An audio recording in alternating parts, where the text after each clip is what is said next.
I've been a cop for over 25 years, and let me tell you, I've seen people do stupid things. But nothing prepared me for the audacity of my new neighbor, better known as the self-proclaimed queen of the HOA, Karen, and her entitled teenage son, Brady. Let me set the scene.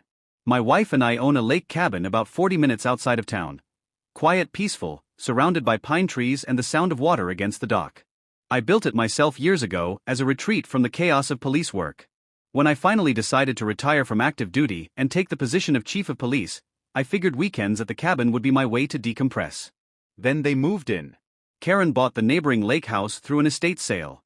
At first, she seemed harmless enough, until I noticed she wore her HOA president badge like it was a crown. Now, mind you, our cabins are on county land, no HOA jurisdiction whatsoever. The first time we met, she came marching over with a clipboard. Karen, I don't believe your cabin follows the HOA's dock guidelines.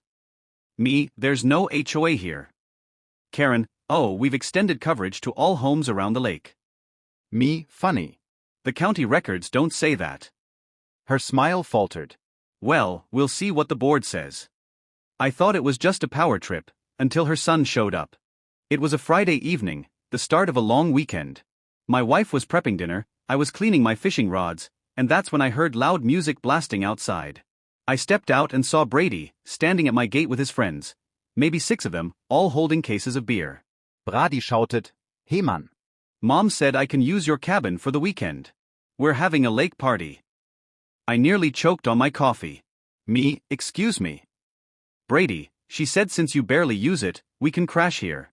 It's for the neighborhood youth event. Me, there's no event. And you're not setting foot on my property. He grinned. You can't stop us. My mom's the HOA president. That's when my wife came out, crossing her arms. Her tone could freeze lava. Wife, you have 10 seconds to turn around before I call your mom and the sheriff. Brady laughed. Go ahead. My mom knows everyone in the sheriff's office. Oh, this was going to be fun. I didn't call the sheriff. I called my deputies.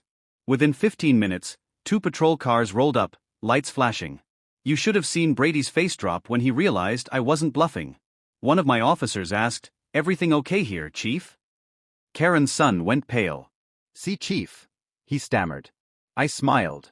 That's right, son. I'm the chief of police. And you just tried to break into an officer's private property. Karen came running moments later, hair in curlers, wearing slippers and holding her phone like a weapon. She shrieked, "What's going on? Why are there police here?"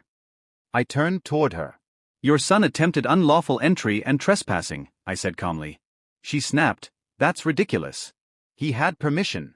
I told him he could use your cabin. He tilted my head. You told him he could use my cabin, a property you don't own, on land your HOA doesn't control? She started yelling at my officers. You can't arrest him. This is a misunderstanding.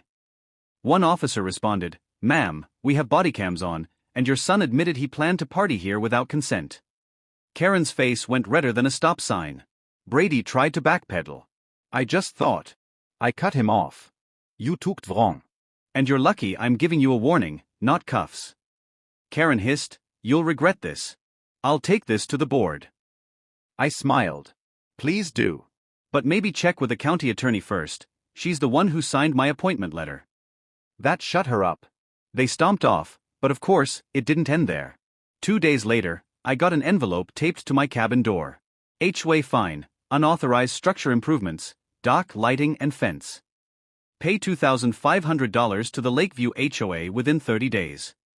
I almost framed IT for comedy value. Instead, I handed it straight to the county property commissioner, a personal friend.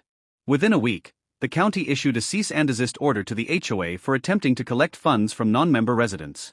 Karen tried to fight it. She called my office, yes, my office, demanding I apologize for harassment. I told her, "Karen, if you contact me again regarding this nonsense, it'll go through my legal department."